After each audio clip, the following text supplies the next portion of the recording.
students, welcome in Bio with J.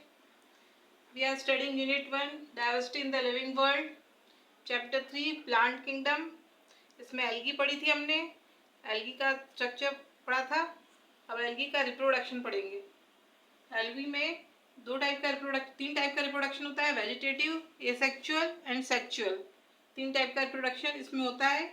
Vegetative reproduction जो है वो दो चीज में होता है, तो बाइनरी फिशन होता है या फ्रेगमेंटेशन में होता है.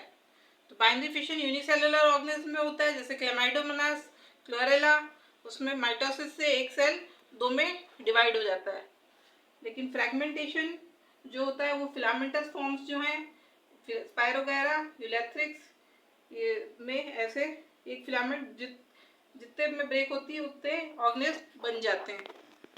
तो ये फ्रेगमेंटेशन द्वारा है. फिर एसेक्सुअल जो है ये स्पोर फॉर्मेशन से होता है, ये फेवरेबल कंडीशन में होता है और इसको ज़ूस्पोर कहते हैं. अनफेवरेबल कंडीशन में एप्लेनोस्पोर, हिप्नोस्पोर एंड एकाइनेट्स बनते हैं.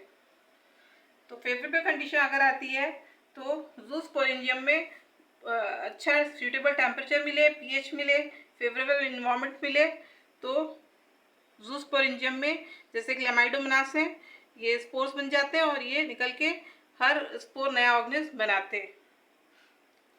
लेकिन अगर फेवरेबल कंडीशन नहीं हो, टेम्परेचर सही नहीं है, पीएच नहीं मिल रहा है, वाटर इज नॉट अवेलेबल, तो एप्लेनोस्पोर, हिप्नोस्पोर एंड एकाइनेट बनते हैं.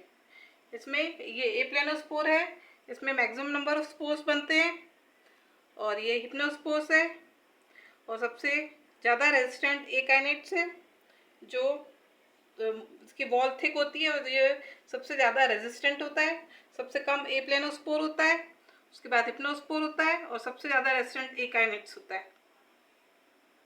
तो ये एसेक्सुअल रिप्रोडक्शन पढ़ा हमने. अब सेक्सुअल रिप्रोडक्शन जो होता है, इसमें क्योंकि सिंगल सेल होते हैं, ये इसमें कोई मेल स्ट्रक्चर या फीमेल सेक्स ऑर्गन प्रेजेंट नहीं होता है. सिंगल सेल स्ट्रक्चर जो है वही मेल सेक्स सेल बनाते हैं या फीमेल सेक्स सेल बनाते हैं. तो मेल सेक्स सेल को एंथ्रीडियम कहते हैं, फीमेल सेक्स सेल को oogoनियम कहते हैं, और इसमें फ्यूजन होके ज़ायगोट बनता है. तो ये नॉन जैकेटेड होते हैं. जो जैकेट मतलब ये, लेकिन कारा जो है ये एक्सेप्शन है.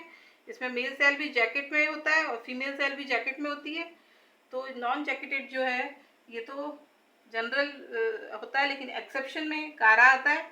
कारा के अंदर न्यूक्यूल है, जो ये oogoनियम है, फीमेल स्ट्रक्चर है, और ये ग्लोब्यूल जो है ये एंथ्रीडियम है, मेल गैमेटोफाइट है, और इसमें इसको ग्लोब्यूल कहते हैं, इसको न्यूक्यूल कहते हैं. न्यूक्यूल ऊपर की साइड सिचुएटेड रहता है, ग्लोब्यूल नीचे की तरफ सिचुएटेड रहता है, और इसमें फ्यूजन होता है. और जो सेक्सुअल रिप्रोडक्शन है वो अगेन तीन टाइप का है, आइसोगैमस, एनाइसोगैमस एंड ooगैमस. अगर गैमेट्स मॉर्फोलॉजिकली सिमिलर हैं, एक जैसे हैं गैमेट्स, तो उसमें आइसोगैमस होता है. अगर दे आर मॉर्फोलॉजिकली डिसिमिलर तो एनाइसोगैमस होता है. और ooगैमस भी मॉर्फोलॉजिकली डिसिमिलर एनाइसोगैमस का ही फॉर्म है, जिसमें दे आर मॉर्फोलॉजिकली डिसिमिलर. इनकी ये देखने में एक दूसरे से डिफरेंट होते हैं. तो मॉर्फोलॉजिकली सिमिलर आइसोगैमस में फ्लैजिलेटेड होता है, नॉन फ्लैजिलेटेड होता है. फ्लैजिलेटेड यूलोथ्रिक्स में होता है, और स्पाइरोगैरा में नॉन फ्लैजिलेटेड होता है, क्योंकि स्पाइरोगैरा फिलामेंटस फॉर्म है. तो इसमें आइसोगैमस टाइप का सेक्सुअल रिप्रोडक्शन होता है. एनाइसोगैमस जो है ये यूडोरिना में होता है. इसके मोटाइल होते हैं गैमेट्स, ग्रीन होते हैं एंड नॉन कॉलोनियल होते हैं.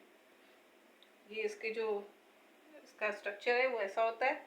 ooगैमस में एक लार्ज होता है, नॉन मोटाइल होता है, और एक गैमेट स्मॉल होता है. फीमेल जो मेल है वो स्मॉल होता है, और उसमें फ्लैजिला प्रेजेंट होते हैं और स्मॉल होता है वो.